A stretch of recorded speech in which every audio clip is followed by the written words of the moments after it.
So Jamie, welcome to the Feel Better, Live More podcast. Thank you for having me.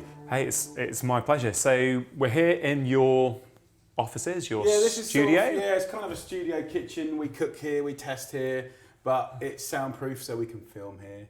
Yeah. But outside is all the test kitchens. So every recipe that I write, so I normally write a couple a day, will be cooked by me, then tested 5 times in the business, and then we send it out to a couple of strangers. And Wow. then that's how the edit process works. So often people sort of say, how does it work? And it's pretty much worked like that for 20 years. I mean, it was less organised for the first 5 years, but we pretty much, testing was always at the heart of what we did. And ultimately that kind of, I guess that sort of understanding that there is not just a customer to the book, but the person thereafter goes shopping and buys ingredients and needs a really good A to Z kind of instruction manual to get to success.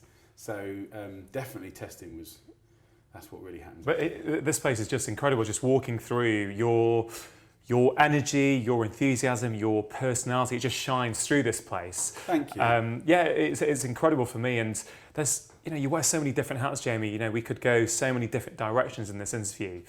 But I thought a good place to start would be, right at the beginning. So, when you were a little boy, what did you think you'd be doing when you were an adult? Well, I was a happy-go-lucky kid.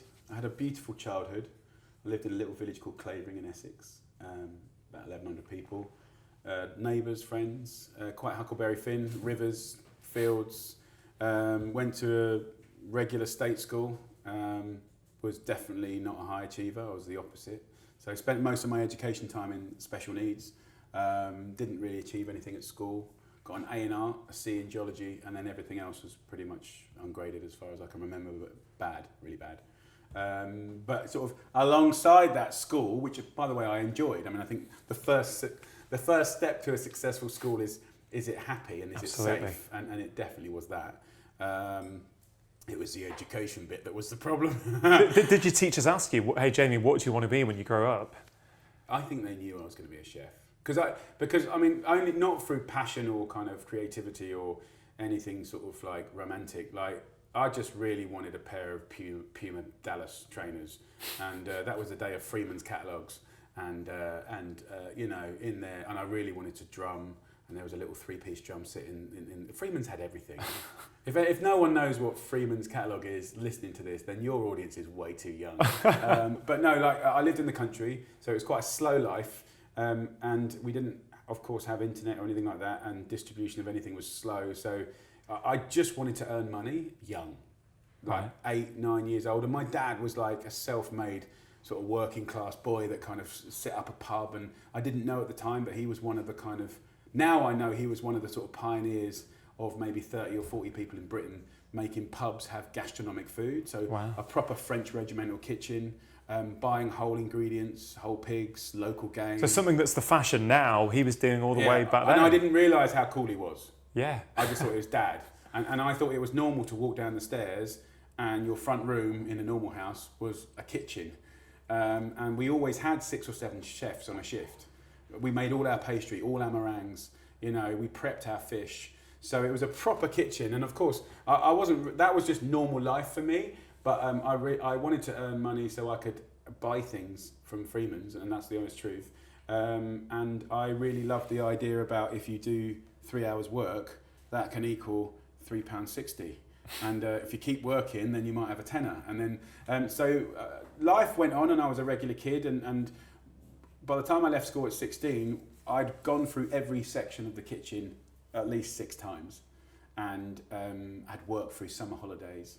And of course, £3 was never enough. When you're 14, you want 30 quid, 40 quid. Whatever you've got, you want more. Yeah, man. And also, you just wanted a girlfriend. So I was desperately trying to get a chick, and no girls were interested in me at all. So I had to kind of like put extra effort into procuring my Farrah trousers, and my Fred Perry t-shirt, come on, and my Fila breakdance top, which is now back in fashion, I'm apparently told. You could get your old tops out. Oh man, I see the pictures of me and it was just all wrong. Undercut, I looked like a giant strawberry, big massive lips, and my face hadn't grown into my lips at that point. So but always a passion for cooking? if I'm really honest, I respected cooking. I liked cooking. I think passion is a really interesting word, and passion is a love affair. It's a romance. It's kind of an exponential thing that you can't stop. I don't think I found that, and I think sometimes, and I don't know if I think often you have to learn that. I loved it, but passion I don't think happened until I worked with Gennaro Contaldo, who I still work with to this day, and he was my first boss in London. Oh wow! So what age did you actually start cooking? 8. 8. Yeah, and I started off in the wash-up area, £1.20 an hour, and although it was illegal, Dad was kind of almost gifted lots of children to earn pocket money, and it's something that I still believe in today. I think, although there's lots of regulations around kids working, the value of money and the concept of graft and the idea of feeling good about yourself because your feet hurt and you've been doing a bit of sweat, I think it's really, really important. Yeah. And I honestly think that most of my skills that I learned as a child were at work at the weekend. Were you forced to do that, or were you... My dad was quite strict. So you had to contribute at the weekend by cooking, or you actually said, hey Dad, can I cook in the kitchen? I asked Dad for pocket money at 8, and he said, I'm never going to give you pocket money, but you can earn it. He did occasionally wake me up with a hose pipe and keep reminding me people die in bed, so get up, regardless of friends sleeping over. So some people might think he did force me, but he didn't really force me. It was just profoundly intrinsic to a family business. Yeah. This is a family business. This is how we roll. Pull your finger out and contribute. And he was an amazing teacher, and to this day, there's so many parts of him that I haven't been able to better myself or improve on through seeing other people. No. And the same with my mum, of course, because mum, it was a team effort. It was yin and yang, like any decent marriage, right? So like Dad used to fire people, Mum used to go and rehire them and find out what the problem was. Yeah. So they were kind of like, they work well together. Do you think that as you get older and as you've been a parent for a number of years now, but as we get older, we get more life experiences, do you feel you've got a much deeper understanding of what your parents did for you? Because certainly I'm finding that. I've only been a parent for 8 years and I'm thinking, wow, I get it now. I get it more than I ever got it before. I think, I think now I look back, Dad was in a, quite white part of Essex, grafting and paying most people more than himself to make a business successful that was a raggedy old pub that then became a kind of prolific local hero pub. He had 2 kids. I think life was more analogue and the concept of community was thicker in the village then. I still to this day believe that some of the hidden learnings of my childhood were living in a pub, or the concept of a pub, or what is the concept of a pub. And what I now know is what's fascinating and what has armed me with skills that I think have got me through some really important and really tough times is anything for everyone. That's what a pub is. My best friends were gypsies, cockneys. Our customers were city boys on single malts, Jaguar out the back and a cigar. We had gypsies, we had football club, bowls club, we had old age pension. Everyone was welcome. There was no distinction in area. It didn't matter who you were or where you came from or your financial background. Everyone is welcome. And because that was a reality, then you've got to write a menu that facilitates that. So of course we can have fillet steak on the menu, of course. And of course you'll do more of that on a Friday and a Saturday. Yeah. But you've also got to have an entry point, which is inclusive, because you've got to feed people, nourish people. But I think, pubs are coming back now, but we've had 30 years of pubs declining. And I was going to say, do you think that the lack of, or the amount of pubs that have closed over the past 30 years is a problem for British culture and British society, really? Maybe. And I haven't overly thought about it, but I think, kind of bringing it back to some of our kind of working areas now, and then I'll bring it back. But, I spent 2 years travelling around the planet, studying and looking and filming where people live the longest. More 80-year-olds, more 90-year-olds, more 100-year-olds, more centenarians than anywhere else on the planet. How, when, why, what? What makes this 50-mile area unique? What makes their disease rates kind of skew the other parts of the country or the world? And I think, of course, it's a bundle of things, but definitely one of the things that is a consistent is community, best friends. So people that live in these areas of longevity have an average of 7 to 12 best friends. The average here in Britain is 3. You know, they have a faith. So it doesn't matter what faith, but they have a faith. And so what does that mean? I don't know to the human body. Is it stress relieving? You know, we know stress can kill or contribute to killing. But as far as the pub's concerned, you know, whether it's a church or a pub, I mean, just take some form of community. Take away the concept of booze. Yeah. Or religion, which debatably had a bit of booze as well and a bit of bread, depending on the day of the week. But I think the idea of a place that allows people to air views, to debate, to laugh, to giggle, to build relationships, to have solidarity, to fix local problems locally. I mean, yeah, it kind of all feels like it makes sense. I see coffee shops actually maybe serving that kind of role for some people now. And, you know, in the last 10, 15 years, coffee shops and cafes have exploded. But the difference is coffee, at the heart of coffee shops' success, is not coffee anymore, and it's not milk, and it's not the machines, and it's not the training. If you really look into the underbelly, and people might argue this, but I think I'm right, is Wi-Fi. And when you go to coffee shops, they're all rattling a Wi-Fi. They're on a screen, mate. You know, they're working there. So I guess the point I'm making is not that they're relevant or useful. I think they can be, and probably will be. But in a pub, people talked. I don't know about you, but talking, well, that's what we're doing now. Isn't it nice? Yeah. Well, you know, a few years back when I, you know, probably drank a little bit more coffee than I should have done, you know, I'd stop off on the way to work. It was super early. I'd stop off at a local cafe, get my Americano, and I'd sit down and, you know, days become weeks and weeks become months, and you actually hang out with the same people who are doing the same thing. And I realised, I sort of reflected one day that I've just spent 20, 30 minutes just having a sit-down chat with people I don't know. I probably wouldn't get involved with. And, you know, my world and their world probably wouldn't collide, but we've ended up They do having that have chat. sofas, and they do try and make it a communal space. And I think, interestingly, even back in my little slow, gorgeous village of town of Saffron Walden, you know, our local pub has turned into a Starbucks. There you go. So, you know, slowly but surely the pubs have been going, and, you know, I thought you were going to say that one of the things that one of the ways in which these guys make profit now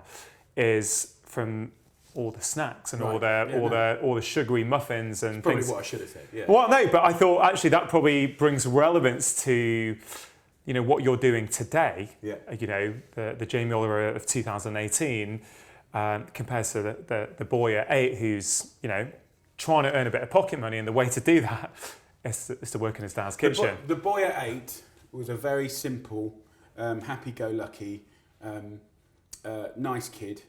You know, that and the same for the boy of 15. You know, I've changed a lot. You know, and For the better? In many ways, yes. I think my life has taken on a different kind of role now, or that's how I hold myself to account. I think, without question. I mean, and this hopefully doesn't sound pretentious, but I feel like a public servant, really strongly, and through books and through the relationships and stories that I've told through food, as clear as my very own wife, you know, what's right for the public at large is my boss, and that is a responsibility and often an incredible burden, and it's unequivocal. Unless you want to retire, which I can, but I don't feel obliged to, but I can, but I don't think I should.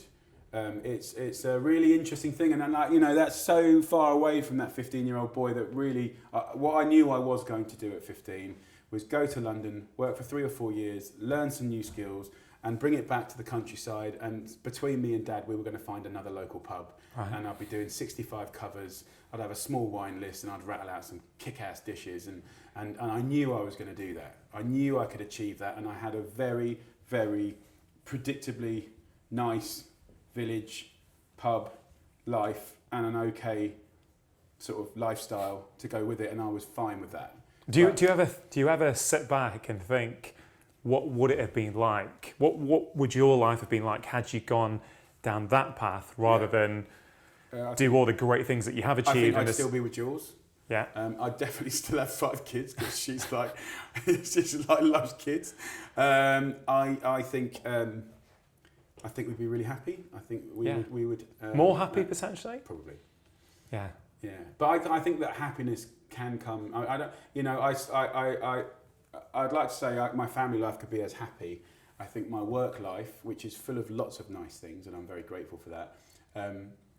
Everything's a balance. You know, I'm just coming out of a phase of being like shot to bits for like months by press for various reasons. You know, well, mainly around sort of work, restaurants, all kinds of things, campaigning.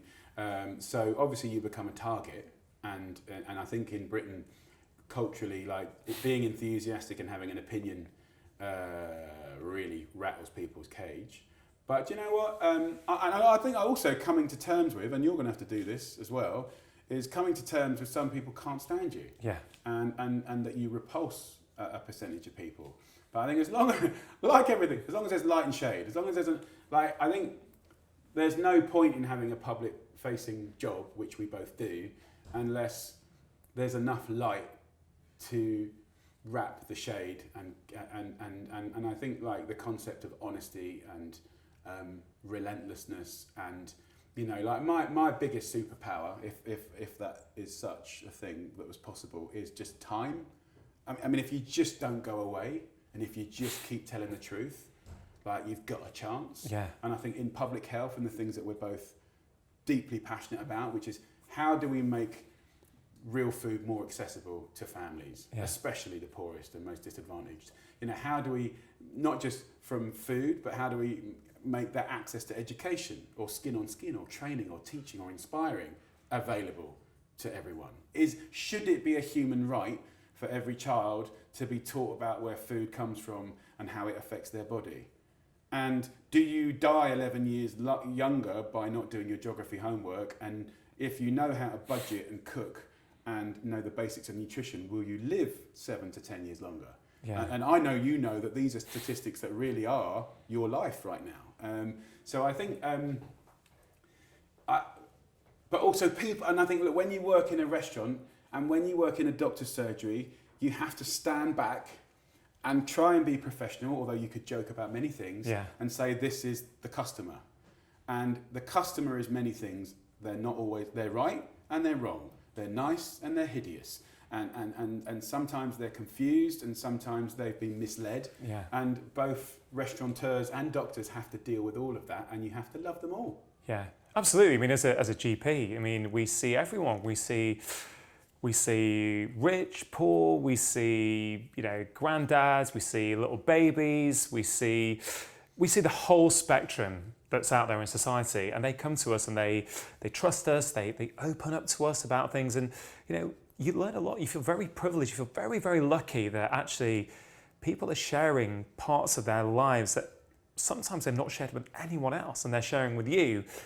You do that for enough time, and you start to reflect on what you've learned, and you really do start to pick up things. You do start to see that actually we all live in our little, you know, in our little silo. We kind of, you know, it's very easy, particularly when you're trying to make a change in public health. You know, people assume that everyone else has the same knowledge base as they do, but they don't. So, I mean, we just did that Facebook Live, you know, just about half an hour ago, and you know, I saw some of the comments. But what's incredible for me is that, you know, I have been sat at that practice in Oldham, where I worked for 7 years, with a family.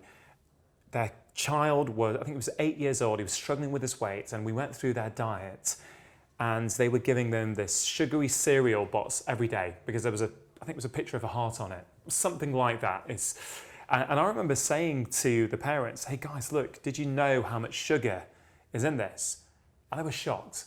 Like literally shocked. They said, well, hold on, it all looks really healthy. It's, you know, healthy cereal, and that's what I've been told. And, you know, a lot of people don't realise that. We don't realise that actually there are still pockets of the population. There's still a lot of people out there who don't know some of the basics. But often what we're campaigning for is really, I mean, we're not actually, if I got you to write down all your wishes and mine, I bet there's nothing NASA or science-based really. I mean, science, like getting people to the moon based. It's really simple stuff. Like truth, honesty.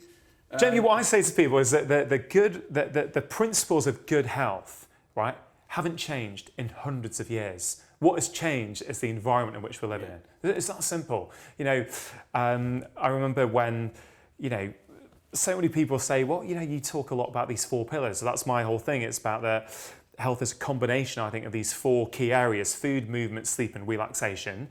And I think, you know, some people say, well, you know, yeah, but that's kind of pretty obvious. I'm like, yeah, I know.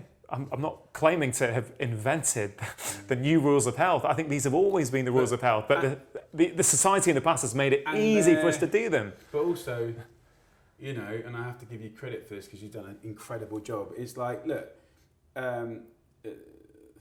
very few people have invented anything. We're all evolving stuff. And it's not just hard fact or science. It's also the way in which it's told, the story in which it's told, or the lens in which you look through expressing or showing something. And I think simplification of cooking and simplification of health and the area that you work in is really interesting. And I think, can I ask you a question? Fire away. Because like, I think, so I went back to school like 4.5 years ago and I studied nutrition. I got a diploma in nutrition and I've now started a master's. And as you know, nutrition is one of the newest sciences.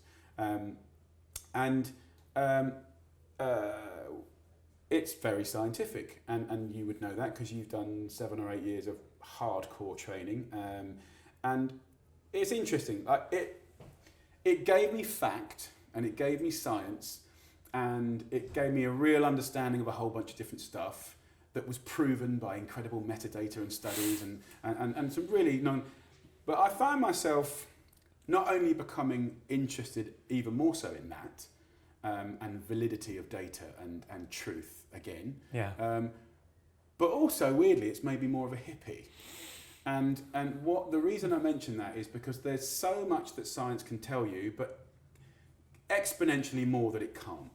You know, absolutely. We know about a certain amount of vitamins that we know of, but we kind of think there might be other things going on there. And, you know, so it's almost what we don't know inspires me to sort of, I think it is the stuff that is in your 4-pillar plan. It is like, you know, relaxation, or is that meditation? Is it singing? Is it poetry? Is it having a nap? Is it having a chat? But it's all those things. Yeah. And that's why I detail out in the relaxation pillar. I say, guys, it can be any one of these things. It's not a prescription. But you know what's interesting about what you said as you're learning more about nutrition, it reminds me of something that I say, which some people find a little bit controversial. Right. And that is when I'm seeing a patient, right? I'm sitting in my practice as a patient, a sick patient in front of me. The practice of medicine, I think, is art and science. And what I mean by that is, yes, the science is important. Of course, we're all looking for the truth. We're looking for what's the best data we've got. But no bit of science tells me exactly what is relevant for that person in front of me, you know, with their lifestyle, with their cultural beliefs, their job, what's going to be relevant for them. And when I go around the country teaching doctors, I always say, guys, look, you've got to know the science. You've got to be up to date. But then there's also something about you trying to interpret that science and making it relevant for the person in front of you. It's not just about saying, well, this study showed that, so therefore you have to do this. I probably did think that 10 years ago. But as you get more experience, you learn that actually, you know, there is a certain magic in that human connection. There's nuance, and that's always hard. You know, we talk about changing public health guidelines and you know, really trying to create that change on a societal level. What I find quite tricky is, you know, there's always disagreement. You know, there's always like, yeah, but that's not the answer. This could be the answer instead. But there is nuance to everything. But we've got to start somewhere with some kind of basic principles. We have randomly made our children in Britain some of the most unhealthy kids in Europe and the world. We've randomly had a graph of ill health of our children from 2000 to 2018 within our lives, within our kind of decades of being professional. But one thing's for sure is we can't randomly get out of this trouble. We have to strategically fight out of this trouble if we want to get back to the health kind of credentials of our children of 2000, right? Yeah. Which is still, there were still problems then. So I think what's interesting is, you know, what I like fundamentally about your 4-pillar plan is really if you just get bigger pillars and you get someone to pick them up, get a forklift and take, because really the 4-pillar plan is about your home and your family and your children. And if you're lucky, you'll buy a 4-pillar book and give it to someone you love, right? Yeah. But I think from a societal point of view and from a public health point of view, we want to take those pillars and bring it out to your cul-de-sac, and we want to bring it out to your town, and we want to bring it out to our country. And the power of the 4 pillars might not be as potent as when it was in your home, but the power of even doing half as well for the nation saves lives, saves money, makes people happier, makes them more productive, makes them flourish. And I think I think even if we get off of health and go into business, you know, look, my job is for 20 years has been to travel this planet and represent Britain, right? Yeah. I've been on most major TV shows, radio shows, interviews of 30 of the kind of biggest countries on the planet, right? Because I publish there and I broadcast there. And England's a tiny little island. Yeah, we are. And we don't really make that much stuff anymore. We are a service-based, creative island. That's most of our GDP is driving through that. And so what's the point, Jamie? The point is that Britain is amazing. Britain, when I come home from countries that don't have the NHS, regardless of how bad stuff is, I sort of say hallelujah. And our ancestors that put the welfare state in place, you know, bless them. And weirdly enough, I started a little restaurant called 15 that was a charity that the proceeds would train underprivileged kids that kind of come out of, you know, problems with the law or just generally lost. And I set up in Old Street Roundabout. It's 15 years old now. And it was always a bit of, the concept of can you turn a sow's ear into a silk purse was the first divider of me and my dad. He thought I was wasting my time, being a lunatic, this is ridiculous, and maybe he was right, maybe he was wrong. I think 15 taught me more lessons than most things in my life. But interestingly, like years later, I found out that half a mile down the road, unbeknownst to me, in a pub called the 10 Bells, my great-great-grandfather was the landlord, and he had a soup kitchen out the back. Wow. And that would feed kind of waves of new immigrants. And in that time, they would have a low alcohol beer that they would give to children, not because they were stupid, but because there was cholera in the water. And apparently you'd see dead babies and bodies in the street. The same streets that hipsters tread today. Same buildings, same pubs. The 10 Bells was where you know, a couple of the Jack the Ripper victims came from, right? So for me, it was kind of like, you know, I guess the point I'm trying to make, which is a bit of a curveball, but the point is that his soup kitchen was one of thousands of charities, and some of the bigger ones were like Bernardo's, right? They're the things that inspired the welfare state because shit was bad. Mm. You know, when there's dead babies on the street, that's bad. That's in the history books, and those buildings are still there. The arches of Spitalfield Market are the same ones where those babies were on the street. And so then we start talking about public health. Yeah.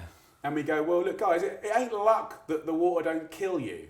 It's legislation, law, some scientists and operators within the 28 or 29 water companies in Britain that aren't government necessarily owned anymore. Yeah. Most of them aren't, for sure. Like, that water's clean. Yeah. It's clean, and it ain't luck. And I think that's the thing, and I'm sure you have to put up with it as well, is the conversation is so favoured to personal responsibility. Absolutely. Because businesses want you to think like that. And your average comfortable Brit, and there's a lot of us, right? Britain is a largely middle class country. Yeah. We can get on that rhetoric about personal responsibility. Yeah, let parents parent.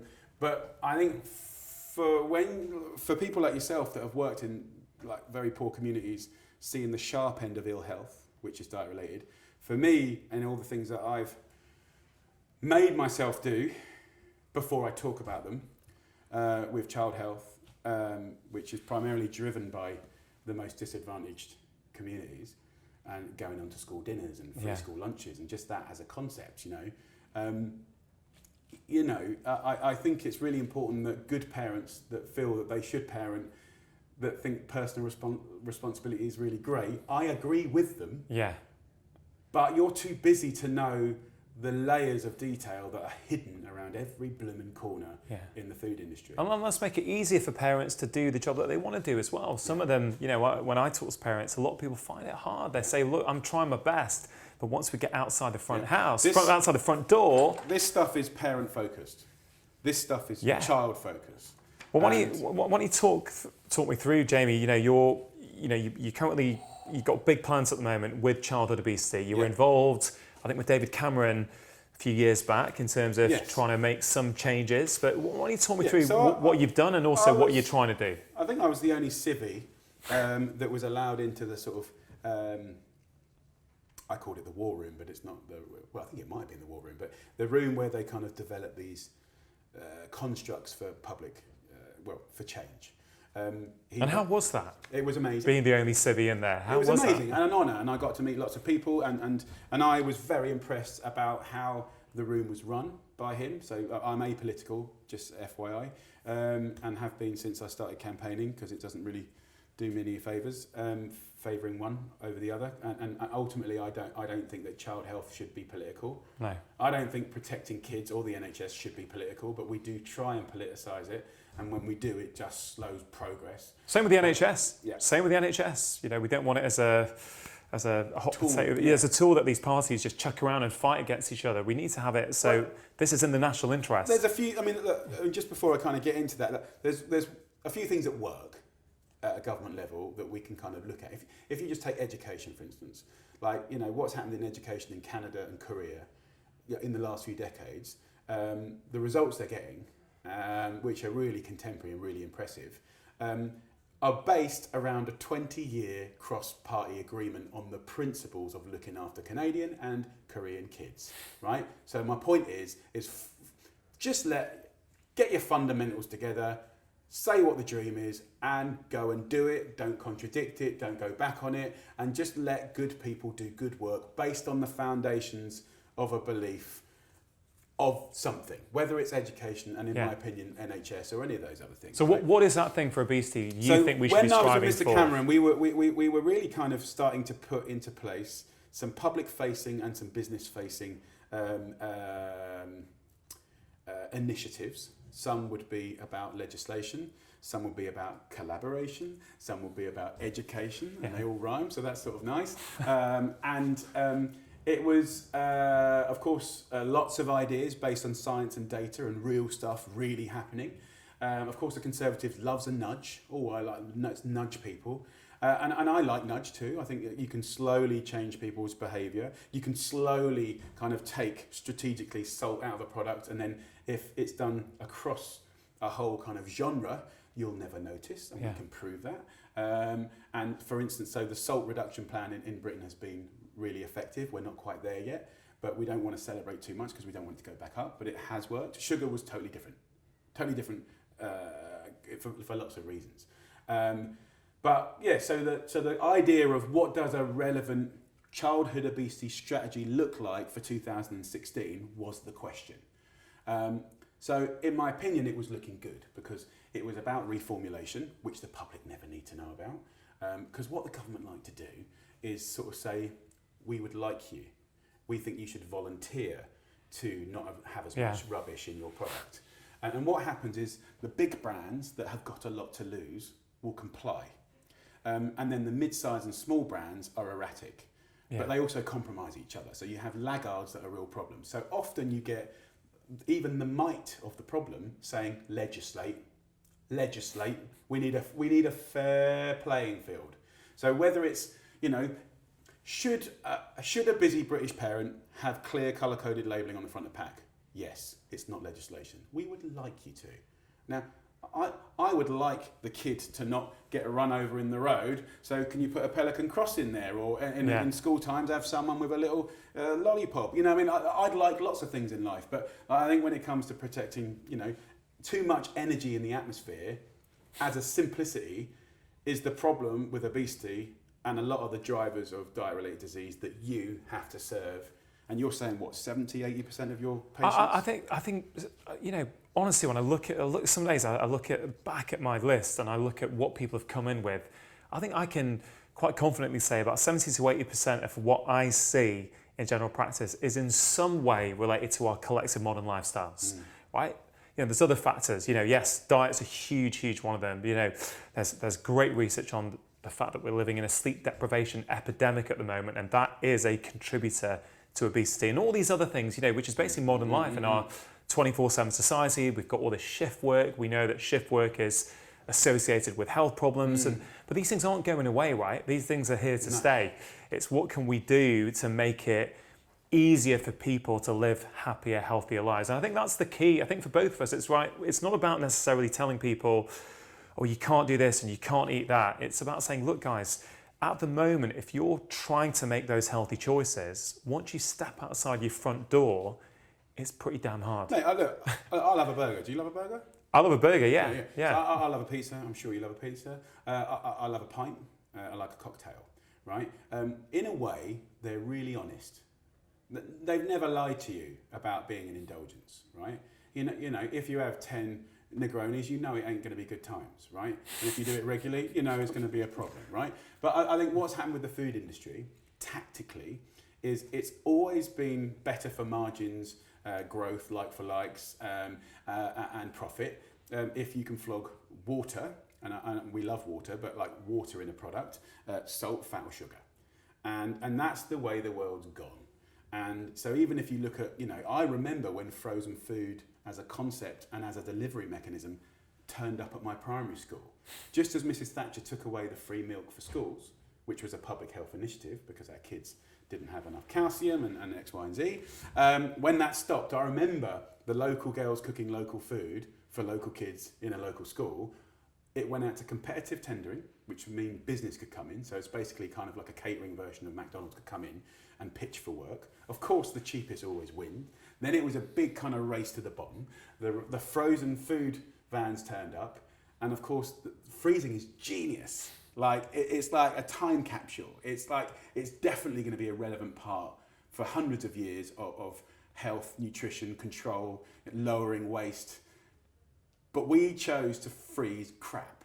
Yeah. And we've continued to do that for 40 years, largely. I mean, other than some Haagen-Dazs prawns and peas and chips, right? We've historically we have frozen low quality stuff. So it gets a bad rep, right? So I think, I've massively sidetracked, but I think what we're trying to sort of say is diet-related disease and obesity is a normal response to an abnormal environment. And I think when you throw technology like microwaves, freezing, women going to work in larger numbers, and technology, when you just bundle that into 30 years, actually, although humans and the planet has been used to constant change always... Not this pace. This pace is kind of extraordinary. Yeah, and that's the crux of what, I see as a doctor, is the fact that... and there's this big conversation about medical training at the moment and about, should doctors get more training in nutrition and lifestyle? And I passionately think we should do. And it's not because we don't have nutrition professionals already. They do exist. But what's happened is that you come out of medical school, you think you've been given all the tools you need to help your patients. And then what happens is that year on year, you start practicing. And this is what happened with me. And a few years ago, I genuinely thought I was only really helping about 20% of my patients. I thought, the other 80% I'm doing something, but I'm often just putting a sticking plaster on their problem because a lot of it is lifestyle driven. And so what's happened is that a lot of doctors who are looking at their patient list and going, I'm not helping as many as I could. They're trying to figure out ways themselves of how can I help this patient. So a lot of doctors are self-interested and learning bits and bobs. It's not the same as being taught proper nutrition at medical school, but a lot of people are learning that I need to figure something out so that I can help these patients. That's certainly what happened to me. So just to clarify this to your listeners, right? As a doctor that goes through, 7 years of training? Yeah, so medical school for me was 6 years because I did an immunology degree as well, and then... You were clever, weren't you? You did it fast. You turbocharged. I think, everyone who goes to medical school has got a certain... they get certain grades to go to medical school. Now, I don't necessarily think that converts to being a good doctor, because I think actually being a good doctor is also about those interpersonal skills and the ability to communicate. But, let's say everyone who goes to medical just to be school. clear to your listeners, nutrition training is optional, not it's not what's the correct word? It's not mandatory. Compulsory, yeah. I mean, Jamie, look, if I'm honest, I think back to my training at Edinburgh, and Edinburgh is a fantastic medical school, very prestigious, old, traditional medical school. I don't remember getting anything on nutrition that, maybe we got a few hours. It wasn't done in such a way that actually I remember it and I use it with my patients. Let's put it like that. It's not that doctors aren't genius enough to embrace that stuff like at turbo speed. Because what took me 2 years, you could probably do towards the end of your training. Jamie, what it is, the way I try to communicate to the public now is that basically the health landscape of the UK has changed dramatically. Right, our medical school training is brilliant, but it's primarily brilliant for a lot of what we used to see. I'm saying we need a bigger toolbox. The skills I've learned are great, I still use them, but I want a bigger toolbox so that I can help more people. And that's what it's about. It's about saying, I'm very, very proud of my medical school training, but it doesn't help me with some of these lifestyle-driven illnesses. I don't think it makes you a turncoat for saying that such an important profession that is brilliant and robust in this country, and British doctors are world famous and respected, but I think it's okay to think we can always do better. Exactly. It's just saying, hey guys, let's update what we're learning now because we need things that are more relevant. And we talk about this a lot, but when people think about diet and lifestyle, they're always thinking about obesity and type 2 diabetes, and I get that. But this is much bigger than that. I kind of get fed up with the obesity word. It kills me. Mental health problems, right? Mind is saying that 1 in 4 people in the UK are going to have a mental health problem at some point in the year. Let's think about 1 in 4 people, right? That's a huge amount. And we know that diet and lifestyle plays a role, right? I'm not saying it's everything, right? But they are key factors. And I've gone through loads of case studies where we've shown that by changing someone's diet, you can improve their mental health. There was a great study from a year ago, Jamie, a year ago. The study in Australia, it's called the SMILES trial. It's about 67 people. It's a small study. But they took these people who've got depression, right, moderate or severe depression. They were already on treatment, right? And half the group, roughly half, with a dietitian, went on a modified Mediterranean diet for 12 weeks. The other group didn't. There was a statistically significant improvement on the Mediterranean diet. And I'm like, why are we not? And I've lectured about 100 doctors in Bristol about 2 months ago. And at the start of it, I said, hey guys, how many of you talk about food with your mental health patients? And I reckon about 2 to 5% of people put their hand up. It's amazing, isn't it? And then at the end of it, when I presented the research, I said, guys, look, how many will now? And they all put their hand up. Yeah. Because what's the downside? What is the downside of changing someone's diet? Right? Let's say it doesn't have the impact you want. There are still other benefits, right? Well, I think obviously diet and lifestyle can change many, many, many things. And everyone keeps sort of showing the trophy of like making fat people not fat.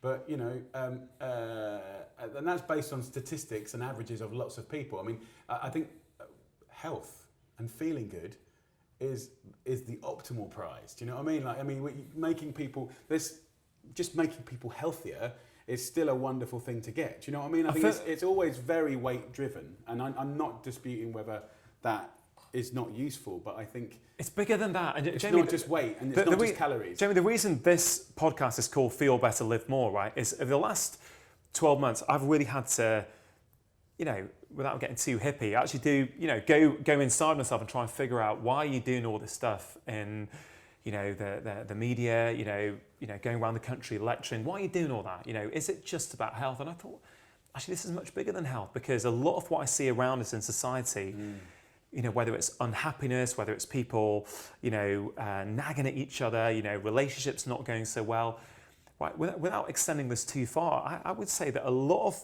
the way that we're acting is because we just don't feel as good as we could do.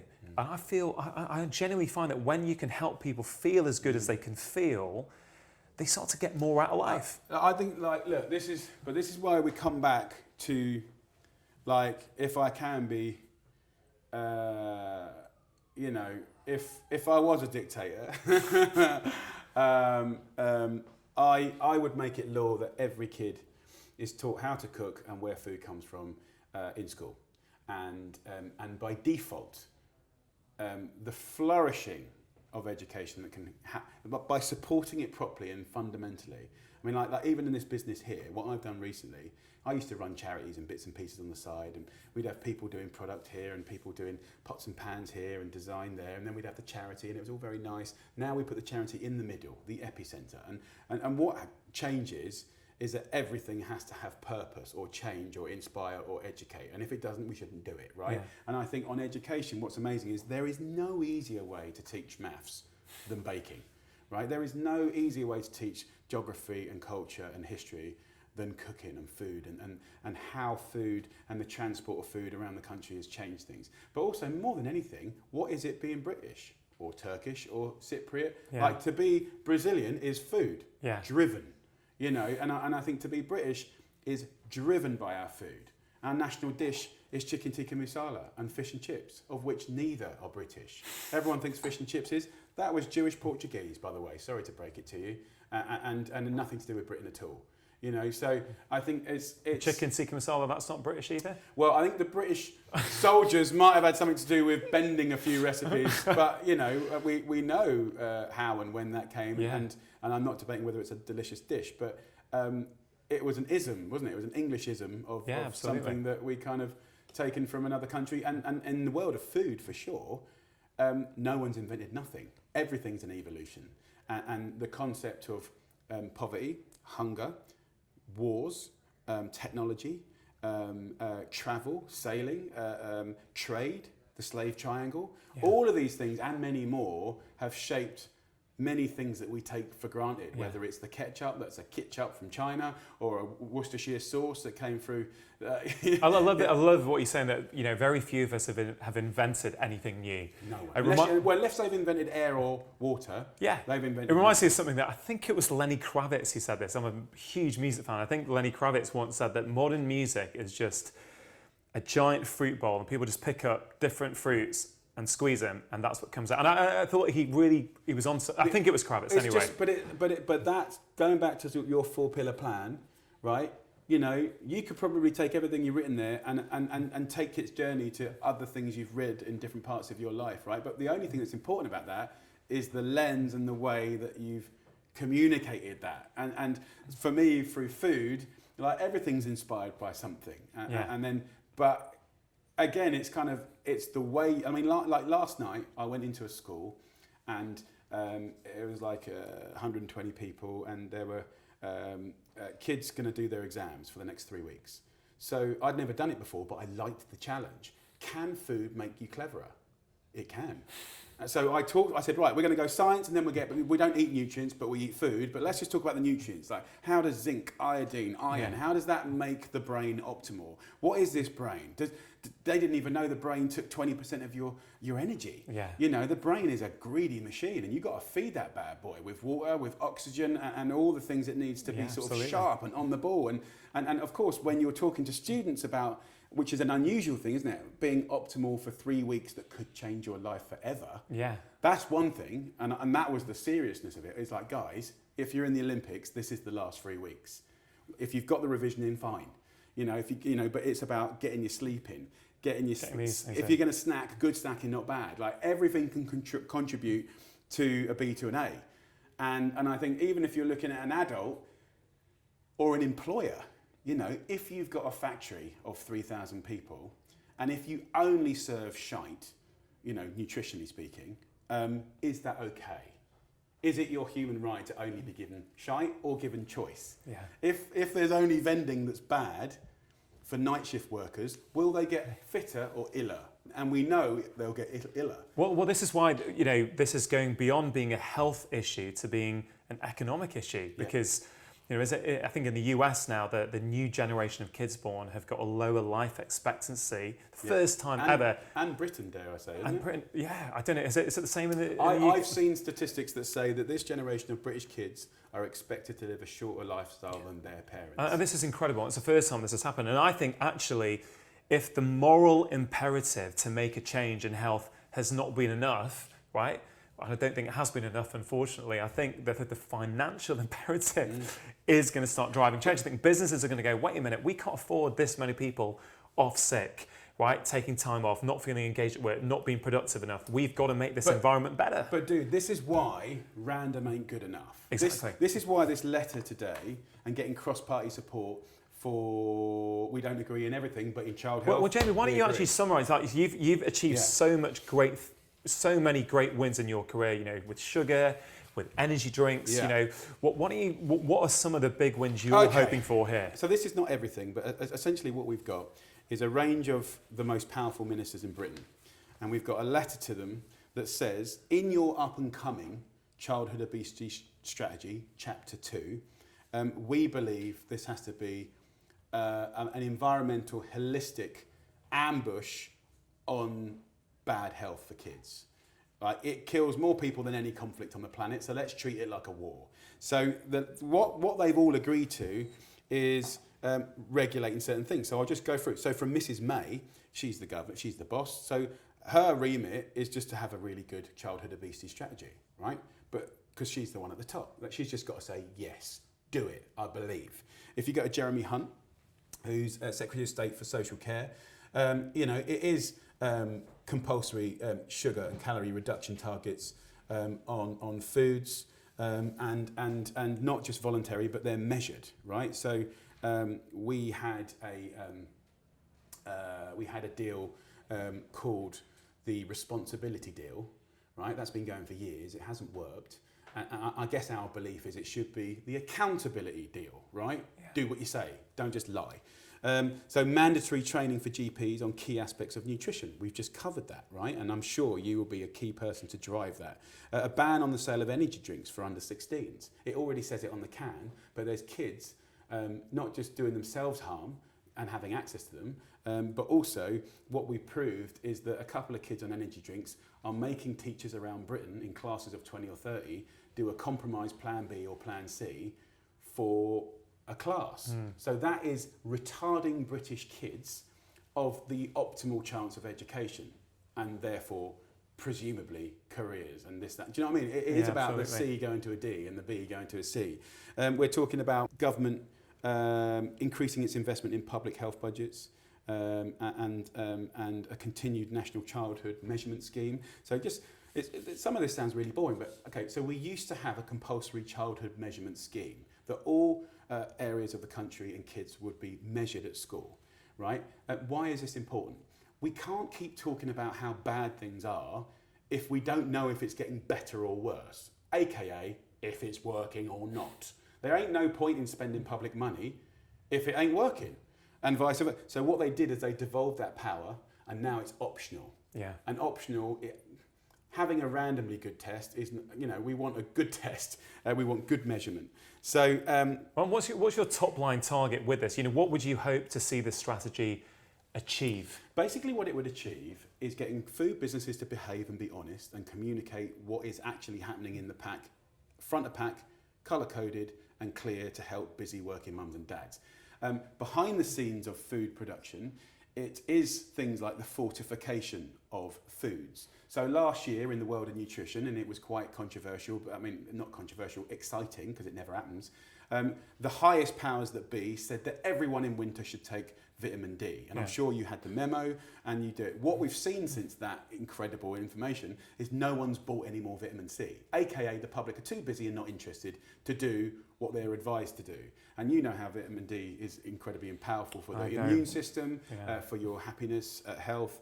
Yes, your bone strength. You can get it from the sun, but we live in England, right? So what's amazing about fortification is you need never know, brother, because I can get vitamin D in your flour and I can do it by the week, by the month. And as soon as that sun starts popping out, I can take it out. You know, we can be intelligent about fortification of things we're deficit in. And so like definitely, and also with so many people going onto vegan diets at the moment, you know, it's not compulsory to put iodine into there's natural iodine in milk. There's none, and I can't find one brand that's got it in almond milk, rice milk, all the other milks. And of course, if we got kids going vegan and they ain't getting their iodine, You know, we've got issues Other here. issues, so yeah. I think, you know, but it's so I mean, I know you know this ain't clever. This is basic but this is stuff. why, you know, getting, you know, a lot of people say the government should stay out of health, but I don't think either one of us agree, because actually a lot of these big ideas, you know, these sort of big concepts, they can take care of them so that we don't actually have to worry about them.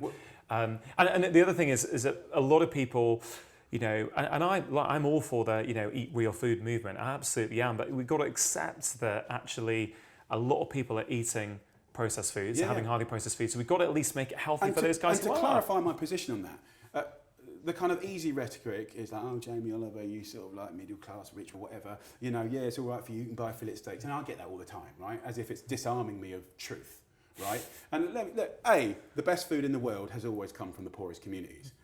But the leverage point is here, they have to know how to cook. If you've got poor communities that don't know how to cook, hell happens. And we're seeing that in patchwork quilt around the planet.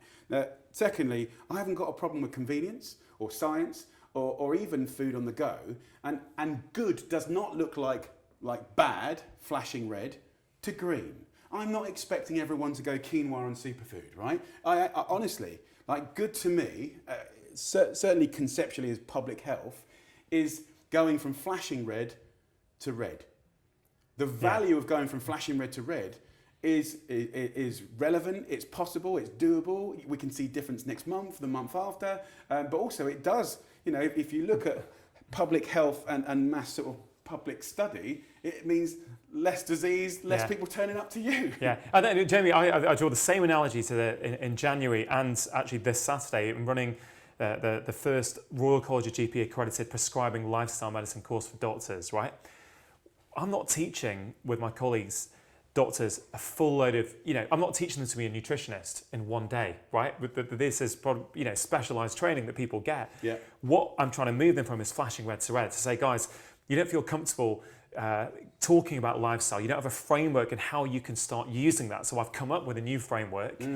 200 docs did it in January. We've got a private Facebook group and they're using it every day in their practice. They're putting on, I've used this. Isn't it? It's resource, but it's also, it's not perfection, but it's just moving them a little bit along the scale. So doctors who didn't feel that they could now go, oh great, I'm going to use that 4-pillar framework with my patients. And when I don't know what to do, I'm going to go to that. And they're saying they love it. Do you know what's interesting? Sort of as a kind of operational gift of solidarity to doctors, for instance, right? If you're saying that good in being a doctor in the future is one that has, nutrition knowledge, and then if government responds correctly, hopefully based on what you and your colleagues kind of mould to be relevant, is like, I've got resource that's levers I can pull if I so want it, whether it's kind of anorexia, whether it's kind of eating disorders, whether it's, you know, intolerance to this, that or the other, or just health, obesity, and other things.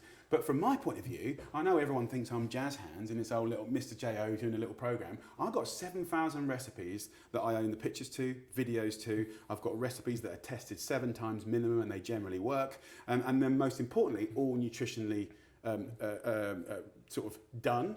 Everyone has its own nutrition kind of work, but also they're tagged.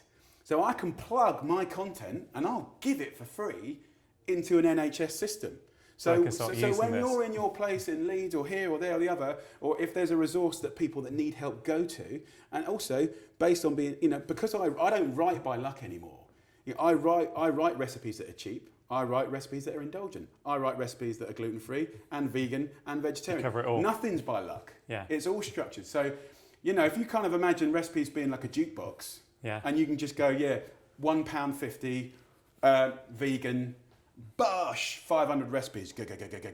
Well, that's exciting, isn't it? Do you know what I mean? So I think we can be intelligent about making doctors. You know, like doctors are like DJs. You know what I mean? You need the tracks, you need the resource. So whether that's and we need the specialists to refer to as well, but we need to have that broad base of knowledge. Yeah. Well, JB, we both can talk. We could go on for another hour. I haven't covered sure. this. I mean, I think look on the childhood obesity strategy. What we did was we went through everything from: is it okay to advertise targeted advertising to kids, billboard, going to school, TV, screens. That was Matt Hancock that's responsible for that. Do you know what excites me most on this? Is this ambition there in black and white, the ambition to halve childhood obesity by 2030, to halve childhood obesity. Do you think that's achievable? That's the 2030 project. That's what we've given birth to.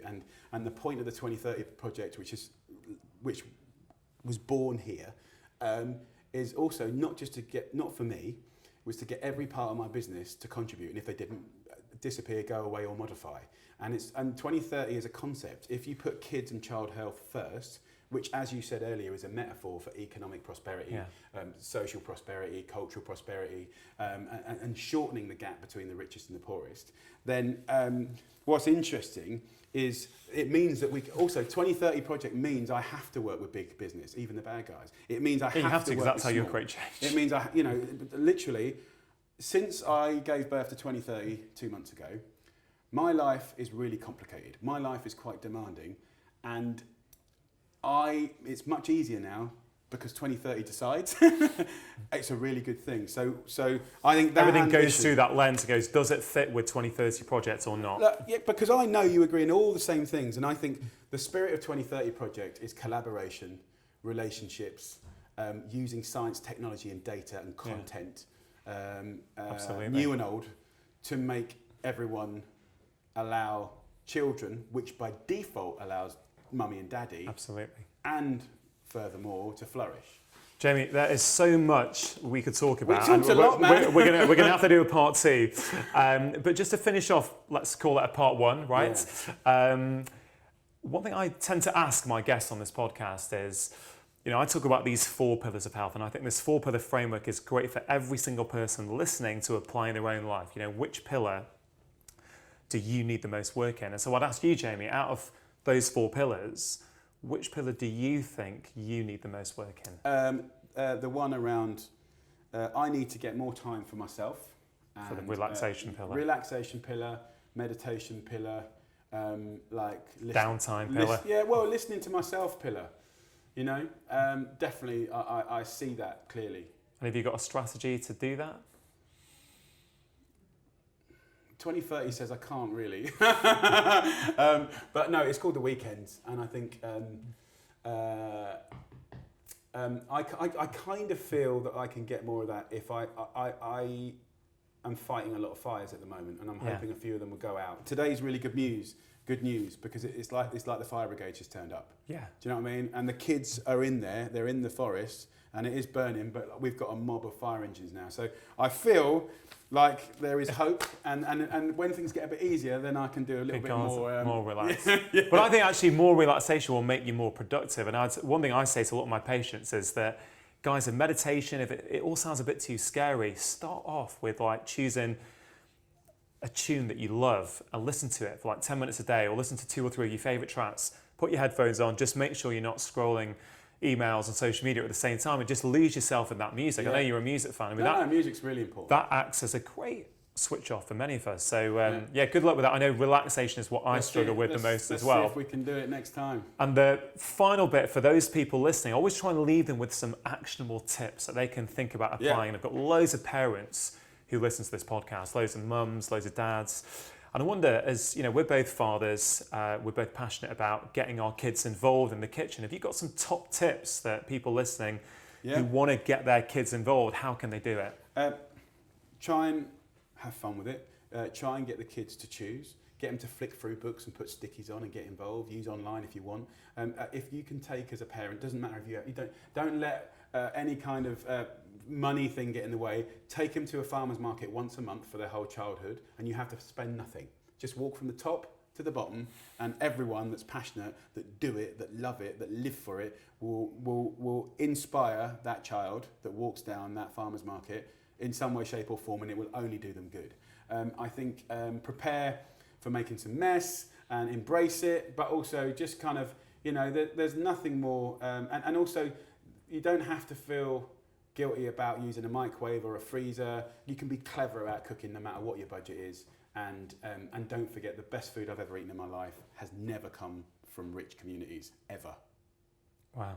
So it's affordable and accessible for everyone, is what you're saying. It's a very British thing that loving food or being foodie is middle class.